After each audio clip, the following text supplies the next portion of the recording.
सत्यन भगवान जी की पूजा विशेषता है इसमें।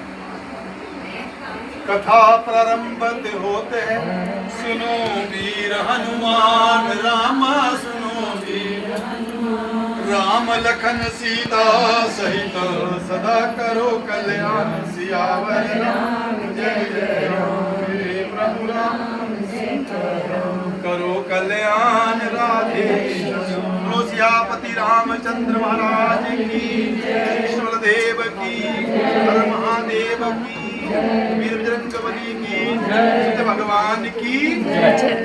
नैमिषारण्य तीर्थ में 88,000 ऋषिगण पुराण बाँचने वाले सूर्य से पूछते हैं कि ऋषि हमें उस व्रत को कहिए जिसके करने से सुनने से मन की इच्छा पूरी हो। एक समय योगी नारद जी मनुष्य के ऊपर कृपा करने की कामना से अनेक लोकों में घूमते घूमते मृत्यु लोक में पहुंचे।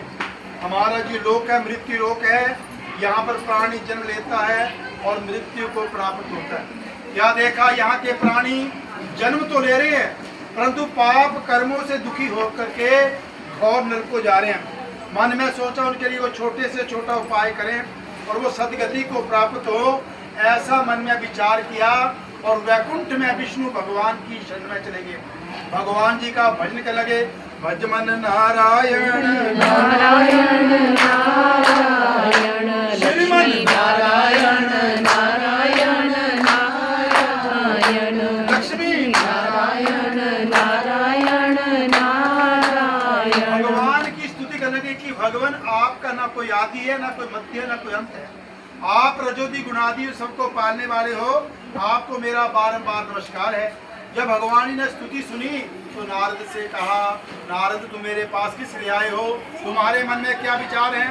नारद जी कहते हैं कि मृत्यु लोक में अनेक प्राणी अनेक योनियों से उत्पन्न हो रहे हैं और पाप कर्मों से दुखी हो रहे हैं। यदि आप मेरे ऊपर प्रसन्न हैं तो कृपया करके उनके लिए कोई ऐसा उपाय बताओ। भगवान जी कहते हैं, नारद तुमने संसार के कल्याण के लिए बड़ी अच्छी बात पूछी है। जो मनुष्य श्रद्धा भक्ति से युक्त होकर के सत्य न भगवान जी की पूजा को करता है, भगवान जी के उद्यापन को करता है, उसके हर प्रकार से कल्याण होता है।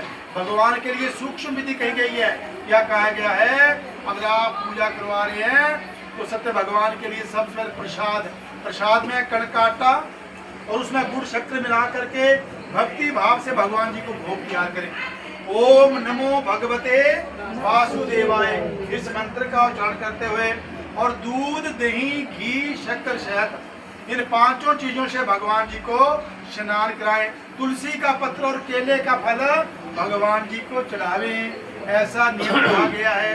फिर कहा गया है भगवान के स्वरूपार्थ कहा गया। जो शैय्यादान है विष्णु भगवान का रूप है, क्योंकि हमने भगवान जी को अपने आगे बैठाया हुआ है। विष्णु भगवान जी में जैसे उनकी शैया समुद्र में रहती है, वैसी शैया विष्णु भगवान जी का नाम लेकर के ब्राह्मण को अर्पित की जाती है। क्योंकि दान जो है ब्राह्मणों को ही दिया जाता है, भगवान तो स्वयं दान नहीं लेते हैं। इसलिए कहा गया दान यथाशक्ति है। जहाँ तक आपकी इच्छा है, जितना सामर्थ्य है उतना दान आप कर सकते हो। भगवान जी की जो हम कथा सुना रहे हैं विशेष कहा गया है।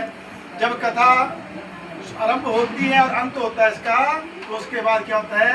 भगवान जी की आरती होती है। भगवान जी की आरती करनी चाहिए। फिर भगवान का जो हमें चरणामृत बनाया हुआ है उसको पीना चाहिए और भगवान जी का जो प्रसाद जो हमने कनक एक आटे का बनाया हुआ उसको लेना चाहिए। ऐसा करने के बाद भगवान का भजन करते हैं, ओम नमो भगवते वासुदेवाय, इस मंत्र का उच्चारण करते अपने अपने घरों को जाना चाहिए। जो ऐसा करता है उसके मन की कामना पूर्ण होती है। इति श्री स्कंद पुराणे रेवा खंडे श्री सत्यनारायण व्रतकथायां प्रथमोऽध्यायो। बोलिए श्री सत्य भगवान की जय। गोविंद जय जय गोपाल जय जय, गोविंद जय जय गोपाल जय जय, श्री राधा रमण हरि गोविंद जय जय, श्री राधा रमण हरि गोविंद जय जय, गोविंद जय जय गोपाल जय जय, गोविंद जय जय गोपाल जय जय, श्री राधा रमण हरि गोविंद जय। गोविंद भगवान की जय। काशी में एक ब्राह्मण रहता था। ब्राह्मण विद्वान था, भगवान का पूजा पाठ करता था, ज्ञानी था, परंतु अपने कर्मों से वो निर्धन था। परंतु निर्धन होने के भी नाते वो भगवान जी का ध्यान करता था। जो कुछ मांगता था वो भगवान के लिए मांगता था, अपना पेट भर लेता था और ओम नमो भगवते वासुदेवाय इस मंत्र का उच्चारण करता करता भिक्षा मांगते मांगते बहुत समय व्यतीत हो गया। एक समय भिक्षा मांगने के लिए जा रहा है तो भगवान सत्यनारायण जी ने स्वयं बूढ़े ब्राह्मण का रूप धारण किया और उसके आगे खड़े हो गए और ब्राह्मण को कहते हैं कि तू रोज पृथ्वी के ऊपर क्यों भटकता है? वो कहता है कि मैं दारिद्र हूँ, भिक्षा मांग करके पेट का गुजारा करता हूँ, इस गरीबी का उपाय बताओ। क्योंकि जब तक आदमी निर्धन रहेगा, जब तक धन नहीं होगा तो धर्म भी नहीं हो सकता।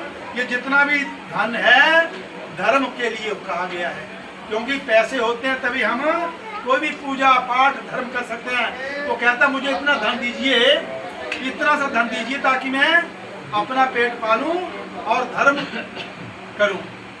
तो बूढ़ा ब्राह्मण कहता है कि अतुल तेज विष्णु भगवान जी की पूजा करो, सत्य भगवान जी की पूजा करो। वो लोग कहता मैं जानता नहीं हूँ।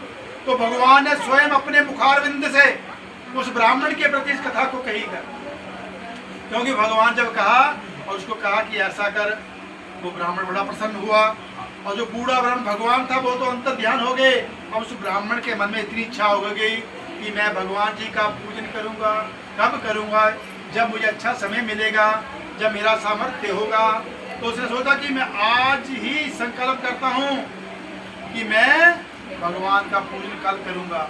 रात को नींद नहीं आई, सुबह जल्दी उठ गया, स्नान किया और यही मन में विचार किया, ये संकल्प किया कि आज मुझे जो मिलेगा उसको मैं भगवान के चरणों में लगा दूंगा। ऐसी भगवत की कृपा हुई, जहाँ वो पैसे मांगने जाता था उसको दुगना अन्न धन प्राप्त हो गया। बड़ा प्रसन्न हुआ और भगवान के निमित्त जो भी सामग्री थी अपने घर में ले आया। फिर स्नान किया, शाम का समय हो गया, फिर अपने बंधु बांधवों को बुलाया। कहते हैं धर्म का कार्य जो है अकेले नहीं करना चाहिए, अपने मित्रों को बंधु बांधवों को बुलाना चाहिए ताकि और भी किसी का कल्याण हो जाए।